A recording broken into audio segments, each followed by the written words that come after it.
নমস্কার বন্ধুরা, কেমন আছো তোমরা সকলে? আশা করি সকলেই ভালো আছো, আমিও ভালো আছি। Welcome back to my another blog little ERGO channel. তো তোমরা দেখে বুঝে গেছো আমি কোথাও মন্দিরেই এসেছি। হ্যাঁ, এখন চলছে দুর্গা পূজা। তো দুর্গা পূজার আজকে হচ্ছে কন্যা পূজা নবমী।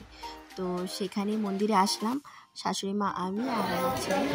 এই যে আমার ছেলে বসা, এই যে কন্যা পূজা হচ্ছে। বাচ্চাদের কন্যা পূজা হওয়ার পরে এখানে ভোজনের ব্যবস্থা করা হয়েছে, খাওয়ানোর ব্যবস্থা করা হয়েছে প্রসাদে। তো বাচ্চারা বসেছিল, খাবার বানানো হচ্ছিল, দিয়েছিল, পনিরের তরকারি দিয়েছিল, ছোলা তরকারি দিয়েছিল, ছোলা তরকারি, মিষ্টান্ন, হালুয়া।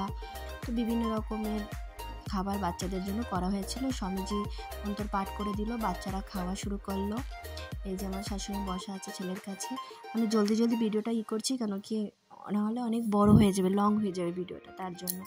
তো এই যে বাচ্চারা খাওয়া দাওয়া ছেড়েছে, এবারে বাচ্চাদের তরফে অনেকগুলো গিফট পেয়েছে। আমার ছেলেও একটা ব্যাগ বানিয়েছে, তো বুঝো কত গিফট পেয়েছে। আমরাও দিয়েছি বাচ্চাদের। আমার বাচ্চা ওই যে ব্যাগ দেখো, ব্যাগে রাখছে আমার ছেলে। তো সব বাচ্চারা অনেক খুশি হয়ে বাড়িতে গেছে।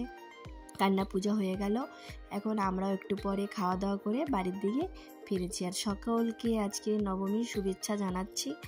আর এই যে বাচ্চারা খুব খুশি হয়েছে। আমার ছেলে তো ব্যাগ পিছনেই দেখো, ওই যে আমার ছেলের ব্যাগ দেখো, ব্যাগ দেখালো আমাকে, ব্যাগ ভর্তি করে হয়ে গেছে, এত সামান্য পেয়েছে। যে স্বামীজি, এই দেখো আমার ছেলের কাণ্ডটা দেখো তোমরা। আর বন্ধুরা, আমি নিশা, আন্দামানে থাকি। তোমরা যারা নতুন আমার চ্যানেলে ভিজিট করছো, আমার চ্যানেলটিকে সাবস্ক্রাইব করতে ভুলবে না। প্লিজ প্লিজ একটি সাবস্ক্রাইব আর একটু লাইক করে দেবে। আর কিছু বলছি না, সকলে ভালো থাকো। আর অ্যাডভান্সলি সবাইকে শুভ বিজয়া দশমী। তো ভালো থাকো, সুখে থাকো, দেখতে থাকো।